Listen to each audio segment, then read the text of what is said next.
Bonjour à tous et bienvenue sur Matt-Forge Motor. Alors aujourd'hui on va s'occuper de la calandre. On a d'autres trucs aussi un peu à faire, donc on verra avant et après on s'occupera de ça. Le logo a été fait par un abonné, d'ailleurs il a une chaîne YouTube, c'est Fury Create, il explique comment il a fait en résine ce logo, qui est vraiment pas mal, qui se marie super bien avec cette calandre. Donc il va falloir réaliser tout cet ensemble pour que ce soit le plus harmonieux possible. Et au final, vous allez voir que c'est pas si compliqué que ça. Alors ça fait déjà quelques semaines où je me repose un petit peu, ça va durer encore pas beaucoup, mais un tout petit peu de temps.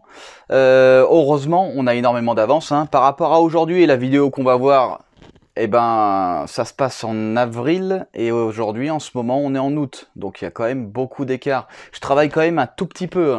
Je travaille le minimum pour pouvoir au moins faire avancer les projets, évidemment. En parlant de ça, j'ai commandé la gestion cartographique qui aurait dû arriver il y a pas mal de temps. Le problème, c'est qu'ils ne l'avaient plus en stock et ils l'auront disponible qu'à partir du 29 août. Et ça m'embête un petit peu. Alors, j'ai pris une carto qui est adaptable aussi bien sur le V6 que sur la Most Wanted. Donc ça veut dire qu'à partir du moment où je reçois la carto, en fait, je reçois en même temps celle de la Most Wanted puisque ça va être exactement la même. Ce que je vais faire, c'est que je vais faire deux faisceaux différents, un pour ce moteur-là, un pour l'autre, et après, j'aurai plus qu'à switcher les cartographies, tout simplement. Donc, comme je vous l'ai dit, je vais me laisser un peu de temps encore pour me reposer, voilà, pour pouvoir bien repartir et très très fortement. D'ailleurs, d'ici 3 semaines, 5 semaines à peu près, d'ici un mois, on va dire, je vous prépare un truc monstrueux. Franchement, j'espère que je serai en forme. Mais normalement, dans un mois, il devrait y avoir du très très gros qui devrait tomber. Et si je reçois tout ce que j'ai commandé en temps, je vais me foutre un coup de pied au fion pour pouvoir continuer d'avancer un petit peu. Et je pense que vous serez vraiment pas déçus. Évidemment, on ne parle pas de cette voiture. Cette voiture-là, il reste plus que la gestion, il reste 2-3 trucs par-ci par-là. Donc normalement, il ne devrait pas y avoir de soucis. Si les délais sont respectés de livraison, il ne devrait pas y avoir de problème. En attendant, on va s'occuper de la calandre aujourd'hui.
Alors, il va falloir s'attaquer à la calandre. Alors, je pense que je ferai une calandre comme ça, avec le logo au milieu. Alors, heureusement, j'ai trouvé un abonné qui me sort le logo en 3D, qui va être trop cool. Il va me le sortir en 130 mm, et il va ressortir un petit peu de la calandre. Alors, ici, comme on peut le voir, on a un arrondi. Je sais pas si vous voyez bien, on a un léger arrondi que j'ai créé sur ce pare-choc. Par contre, en haut, on a un plat. Alors, le top du top, et je pense qu'on va essayer de faire ça, c'est de faire pareil, le bas de la calandre qui soit légèrement arrondi, et le dessus de la calandre plat. Ensuite, il faut regarder un petit peu avec les phares ce que ça donnerait. Voilà les phares qu'on aura. Donc, phare rectangulaire à LED. Je pense que c'est parfait pour ce projet. Il va nous falloir aussi ici un clignotant carré. Et en plus de ça, je pense que je vais installer ici un anti-brouillard. Oh, je sais même pas pouvoir le passer. On va le passer comme ça. Je pense que je vais installer en plus un anti-brouillard. Un petit anti-brouillard. Alors, je sais pas si je le mets très près du centre ou au milieu, ou alors très près du phare.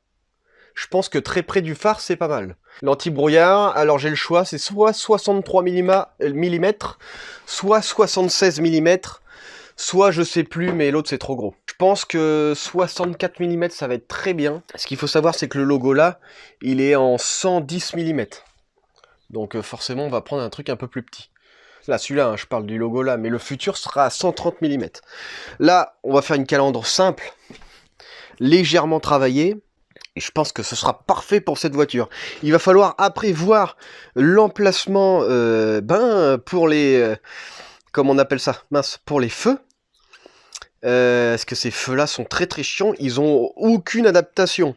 En gros, je pense qu'ils sont clipsés, mais tout autour de base, et ils n'ont pas d'adaptation derrière. Donc si je peux souder des pattes de maintien, eh ben, il faudra le faire.